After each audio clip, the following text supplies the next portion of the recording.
नमस्कार, आप देख रहे हैं CNI टुडे न्यूज और मैं हूं आपके साथ कंचन। तो आइए दिखाते हैं यूपी से विशेष संवाददाता अब्दुल रहमान की रिपोर्ट। मध्य प्रदेश के मशहूर शायर राहत इंदौरी का आज शाम को दिल का दौरा पड़ने से निधन हो गया। 70 वर्षीय राहत इंदौरी कोरोना वायरस से भी संक्रमित थे, जिनके उपचार के लिए उन्हें इंदौर के अरविंदो अस्पताल में 10 अगस्त की देर रात को भर्ती कराया गया था। राहत इंदौरी की बेटी सतलज ने भी इस बात की जानकारी दी थी। बाद में खुद भी राहत इंदौरी ने इस बारे में ट्वीट किया था। मशहूर शायर राहत इंदौरी के निधन से देश भर में शायरों में शोक की लहर दौड़ गई। उनके बारे में कहा जाता है कि बड़ा शायर वो है जो शेर बतौर शायर नहीं बल्कि बतौर आशिक कहे। जब लोग राहत इंदौरी साहब को सुनते हैं या पढ़ते हैं तो उन्हें एक ऐसा शायर नज़र आता है जो अपना हर शेर बतौर आशिक कहता है।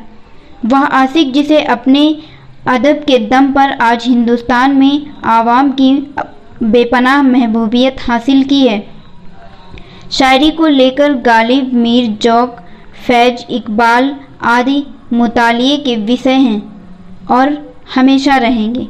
इनके मुतालिए के बिना तो शेर शुद्ध लिखना और गज़ल समझना भी दूर की बात है, लेकिन गालिब, मीर, जौक, फैज और इकबाल जैसे बड़े शोबराओं के अलावा आज हिंदी उर्दू का कैनवस इतना बड़ा सिर्फ इसलिए है क्योंकि अदब की मशाल राहत इंदौरी जैसे शायर के हाथों में है। मशहूर शायर राहत इंदौरी के निधन पर शायर मुनव्वर राना, कवि कुमार विश्वास एवं देश भर के साहित्यकारों, कवियों, शायरों व राजनीतिक नेताओं ने गहरा दुख व्यक्त किया। देखिए, सुनिए कि झूठों ने झूठों से कहा है। अच्छा, झूठों ने झूठों से। देखिए, मौसम एक जैसे हैं। हाँ, मौसम चाहे कराची का हो चाहे दिल्ली का हो, झूठों नहीं नहीं नहीं नहीं बहुत मुख्तलिफ है फैयाज। ये शरीफ लोग बैठे हैं मेरे सामने। झूठों ने झूठों से कहा है सच बोलो।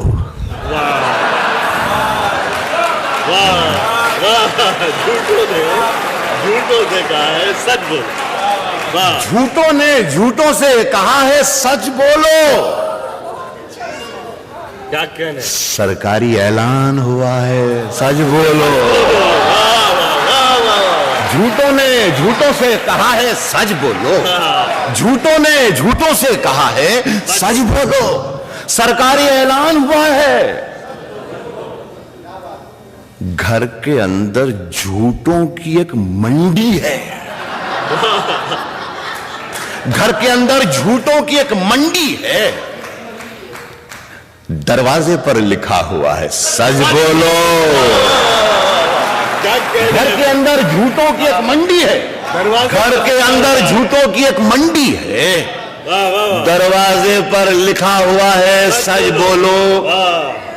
एक शेर पढ़ता हूं और अल्लाह करे कि मुझे इत्तला देने की जरूरत ना पड़े। घर के अंदर झूठों की एक मंडी है। दरवाजे पर लिखा हुआ है। दरवाजे पर लिखा हुआ है सच बोलो।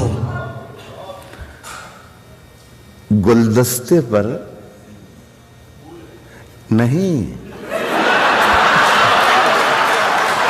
गुलदस्ते पर फूल नहीं है। गुलदस्ते पर घर के अंदर झूठों की एक मंडी है। दरवाजे पर लिखा हुआ है सच बोलो। गुलदस्ते पर यकजहती लिख रखा है। गुलदस्ते पर यकजहती लिख रखा है। गुलदस्ते के अंदर क्या है सच बोलो। गुलदस्ते पर यकजहती लिख रखा है भाई। गुलदस्ते पर यकजहती लिख रखा है। गुलदस्ते के अंदर क्या है? गुलदस्ते के अंदर क्या है सच बोलो। देखिए, शेर देखिएगा। गुलदस्ते के अंदर, परवेज एक शेर सुने। गुलदस्ते के अंदर क्या है सच बोलो। गंगा मैया डूबने वाले अपने थे।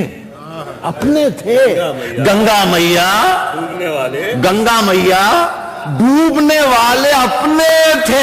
नाव में किसने छेद किया है सच बोलो।